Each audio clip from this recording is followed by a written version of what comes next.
महिनत सां ई कामयाबी मिले थी, इहो वॾो कूड़ आहे। इहो अॼु पाण साबित कंदासीं।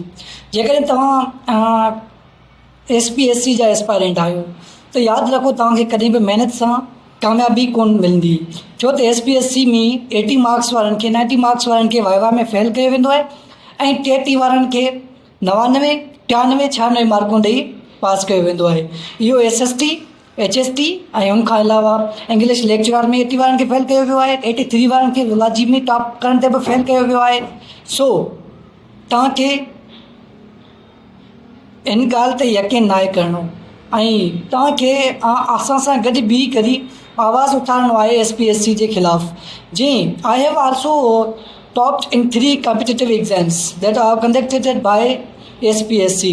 As I have scored 80 in English lecturer, I have scored a 78 in subject specialist and 71 in assistant sub inspector.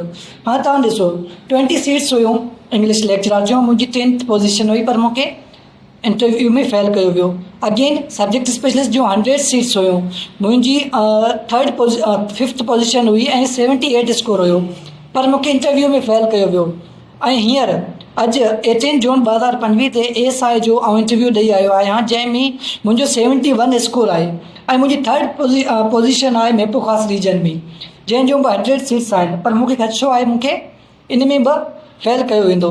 इन जे करे आउं चवां थो त जेके बि कैंडिडेट्स आहिनि उहे गॾु थियो and we have to do something for our rights. We have to use social media, electronic media, print media, as well as we will go to the courts and we will expose this corrupt mafia. असांखे हर platform ते आवाज़ु उथारणो पवंदो, असांखे unify असांखे गॾु थी करे हिकिड़े प्लेटफॉर्म ते इन्हनि जे ख़िलाफ़ु बीहणो पवंदो। अदरवाइज़ कंहिं बि एग्ज़ाम जी SPSC जे थ्रू तयारी करण जी को बि ज़रूरत कोन पवंदी। ऐं पंहिंजा डिमांड्स इहे हूंदा त टॉप टू बॉटम स्टूडेंट्स जी सिलेक्शन कई वञे, छो त इंटरव्यू ते कंहिंजो बि बिलीफ न आहे।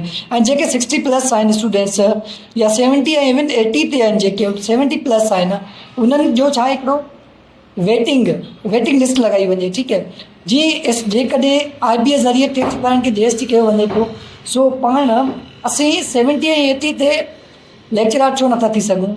सभिनी लाइ justice must be provided to everybody.